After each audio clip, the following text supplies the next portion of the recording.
Hello दोस्तों, आप सभी लोग का स्वागत है अपने एस्पिरेंट चैनल पर। तो मैं निष्कर्ष मिश्रा आपके सामने एक नए केस के बारे में डिस्कस करूंगा जो हाल ही में अभी हुआ है। तो यह केस है लखनलाल केस। आप लोग को बहुत अच्छा लगेगा तो ध्यानपूर्वक सुनिएगा और समझ लीजिएगा और मेरे कुछ सवालों का जवाब दीजिएगा आखिरी में। तो यह केस है लखनलाल का। तो लखनलाल जो 1977 में एक प्रभु पासी के मृत्यु के कारण जेल में गए थे। अब इसकी पृष्ठभूमि सुनिए आप लोग, फिर उसके बाद बताइएगा कुछ आप लोग। तो केस ऐसा है कि लखनलाल और प्रभु पासी के बीच में कुछ तनाव हुई। 1977 का ये बात है। तो जब तनाव हुआ तो ये दोनों में लड़ाइयाँ कुछ हुई। लखनलाल रात में सो रहे थे तो प्रभु पाशी की तरफ से कुछ लोग आए और 10 से 12 लोग आए और लखनलाल से लड़ाई हो गई, झगड़ा हुआ, लाठियाँ और गोजियाँ चली। उन लोगों ने थोड़ा बड़ा पिया हुआ था, मतलब शराब वराब का सेवन किया हुआ था।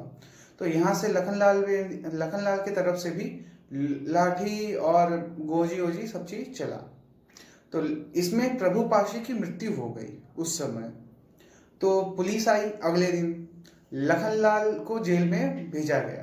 कुछ दिन बाद लखनलाल जमानत मिल गई, परंतु 1982 में लखनलाल को दोषी करार करके जब यह मुकदमा न्यायालय में गया तो लखनलाल को दोषी देखा गया।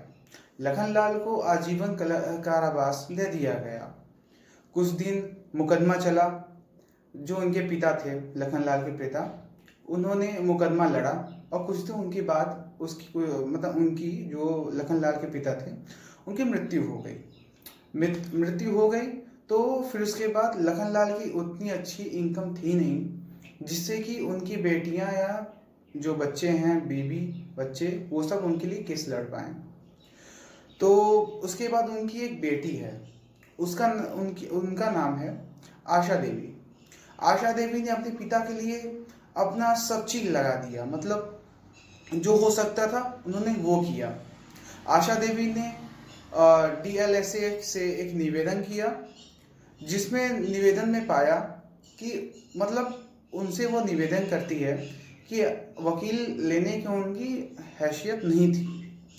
तो जो भी DLSA थी, अधिकारी लोग, उन्होंने एक वकील मुहैया करवाया आशा देवी को।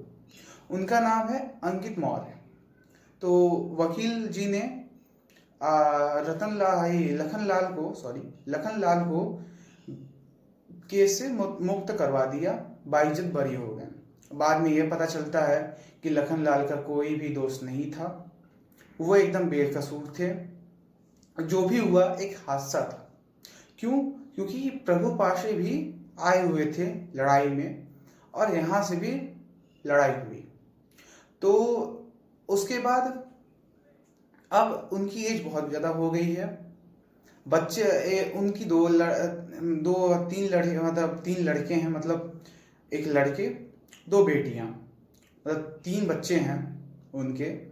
और जो उनके बेटे के बारे में जानकारी है वो है कि वो इस समय दिहाड़ी करके अपना पेट पालते हैं। और उनका ये मानना था, जब वो गए अपने परिजनों से मिले लखनलाल, तो उनके घर में कोई नहीं पहचानता था उन्हें। फिर उसके बाद अब कुछ जानकारी के हिसाब से जो लखनलाल का एक बेटा था उसने अपने पिता को बचाने के लिए कोई भी ज़्यादा कुछ भी नहीं किया, छोड़ दिया था एकदम। पर उनकी जो बेटियां थी वो सराहना काम करी हैं उनके लिए।